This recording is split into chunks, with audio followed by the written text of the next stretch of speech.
Hello everyone, welcome to my music theory lesson. This is lesson 5.1 and lesson 5.2, intervals. In today's lesson, I'm going to show you how to identify any given interval in under 3 seconds. An interval is the difference in pitch between two musical notes, or how far apart they are from each other.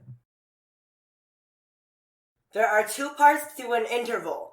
The first part is the interval number, which is how many letter names apart the two pitches are. Take G sharp and B flat as an example.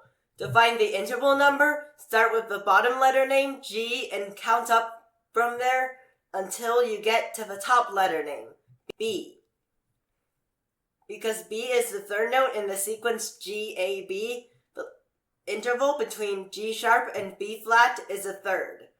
The interval between F and D flat in the next octave is a sixth, because D is the sixth letter name in F, G, A, B, C, D, the sequence of letters counting up from F to D. Note that when finding the interval number, you can ignore accidentals. The second part of an interval is the quality of the interval. There are perfect, major, minor, augmented, and diminished intervals. A perfect unison means that the top and bottom note are the same note. A perfect fourth is equal to 5 half steps. This means that, for example, there are 5 half steps between F and B flat, which are a perfect fourth apart. A perfect fifth is equal to 7 half steps. Please note that there are no perfect seconds, thirds, sixths, or sevenths. Instead, there are major and minor intervals. If there are 2 half steps or a whole step between two notes, there is a major second between the notes. For example, the interval between G and A, which are a whole step apart, is a major second. Likewise, a major third is 4 half steps. A major sixth is 9 half steps. A major seventh is 11 half steps, which is 1 half step smaller than an octave. If you are fluent with major intervals, it is easier to find minor intervals, as minor intervals are 1 half step smaller than major intervals. For example, a minor second is 1 half step smaller than a major second. A minor second is a half step. A minor third is 3 half steps, or a whole plus half step. A minor sixth is 8 half steps, and a minor seventh is 10 half steps. For seconds, thirds, sixths, and sevenths, diminished intervals are a half step smaller than minor intervals. For unisons, fourths, and fifths, diminished intervals are a half step smaller than perfect intervals. For example, a diminished seventh is a half step smaller than a minor seventh, which is 9 half steps. A diminished fifth is a half step smaller than a perfect fifth, which is 6 half steps. For seconds, thirds, sixths, and sevenths, the definition of an augmented interval is a half step larger than a major interval. For unisons, fourths, and fifths, augmented intervals are a half step larger than perfect intervals. For example, an augmented sixth is a half step larger than a major sixth, which is 10 half steps.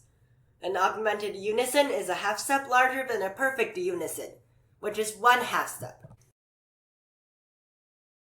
In addition to the interval names, you will also need to know interval abbreviations.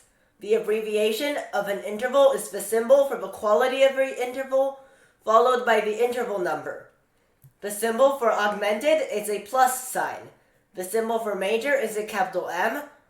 The symbol for perfect is a capital P. The symbol for minor is a lowercase m. And the symbol for diminished is superscript O, like the degree symbol. For example, an augmented unison is +1, a major seventh is M7, a perfect fourth is P4, a minor third is M3, and a diminished seventh is O7. If we look from the perspective of how intervals are played, we can categorize intervals as harmonic and melodic. A harmonic interval means that the two notes are played simultaneously. A melodic interval means that the two notes are played separately. In the examples shown, which are both diminished sevenths, the one on the left is harmonic because the two notes are played together, and the one on the right is melodic because the E flat is played first, followed by the F sharp. You need to memorize the equivalent number of semitones for all of the major, minor, and perfect intervals, and the best way is by practicing. To identify augmented and diminished intervals, use the rule that augmented intervals are 1/2 step larger than perfect or major intervals, and diminished intervals are 1/2 step smaller than perfect or minor intervals. Let's try it on the next slide. Name the interval. Diminished seventh. Name the interval. Major third. Conclusion. An interval consists of two parts. The interval number, which is the number of letter names apart, and the quality, which is diminished, minor, perfect, major, or augmented. For more practice, please download my music theory app. Because there are a lot of practice problems for intervals, 5.1 and 5.2 are both about intervals. In lesson 5.3, we're going to talk about inharmonic intervals. See you next time!